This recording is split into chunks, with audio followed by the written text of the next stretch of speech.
I saw in your videos that after giving Shaktipat and awakening the seeker's Kundalini, people were reacting in really intense ways. A woman screaming, the other man laughing, a girl crying, and even a lady is dancing and singing. Can you explain what's happening here?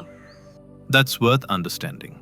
See, after the Shaktipat initiation, it's common for seekers to go through spontaneous movements or kriyas, crying, laughing, dancing, or even random physical actions. These movements cannot be controlled by the seekers. They happen naturally as the Kundalini energy begins to flow through the body, purifying both the physical and subtle consciousness layers. These movements are temporary and part of the body's way of releasing stored energy. Along with these kriyas, seekers may feel sensations like tingling, warmth, or energy moving through the spine, or at times a profound sense of peace and calm. Some might even experience visions, spiritual insights, or emotional releases. The exact experience depends on the person's past life impressions, their karmas, desires, and level of consciousness, so no two experiences are exactly the same. Basically, a guru can regulate the kriyas according to what is essential for the aspirant. These intense movements are essentially the body expressing unfulfilled desires and impressions called sanskaras that have been stored in the subconscious and astral body. As the Kundalini energy rises, these old impressions surface and the body naturally expresses them. This process helps clear the mind and body of past conditioning, guiding the seeker toward higher consciousness and deeper self-awareness. In short, kriyas are a natural sign that the energy is doing its work, helping purify and elevate the seeker step by step. What if someone doesn't experience Kriyas during a Shaktipat session? Does that mean the initiation didn't work or their Kundalini hasn't awakened? No, not experiencing kriyas doesn't mean the Shaktipat didn't work or your Kundalini hasn't awakened. See, the effects of Shaktipat are unique for each person and show up differently depending on your past life karmas and level of consciousness. Kriyas happen when there are strong impressions or unresolved sanskaras from those karmas. So whether you experience them or not, it entirely depends on the intensity of those past lives' impressions.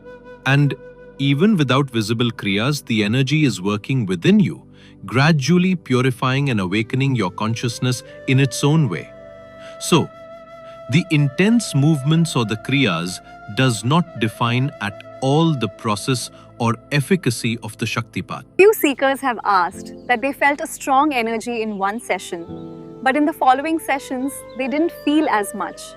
Does that mean they have stopped making progress?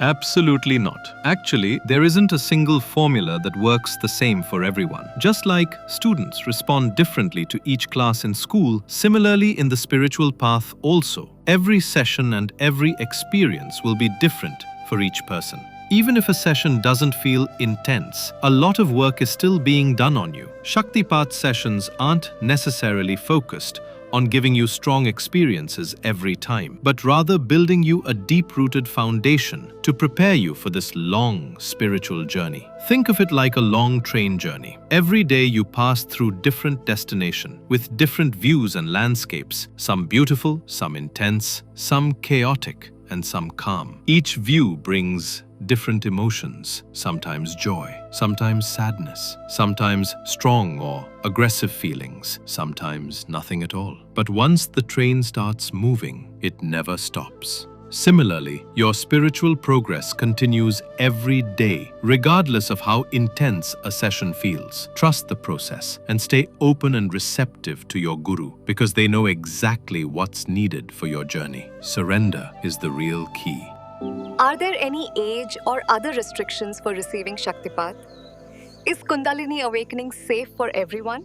Can pregnant women, children, or elderly people experience it? Shaktipat can actually be received by anyone with human consciousness, even infants. In fact, in the presence of a guru, even the babies naturally form the Gyan Mudra, during the initiation. You can see that in our videos. It's also safe for elderly people and pregnant women because the Kriyas are guided and controlled by the Guru, ensuring there's no harm. As long as the process is done under the guidance of an experienced spiritual master, Shaktipat is completely safe and there are no risks involved. How long does it usually take for someone to experience Kundalini awakening after receiving Shaktipat?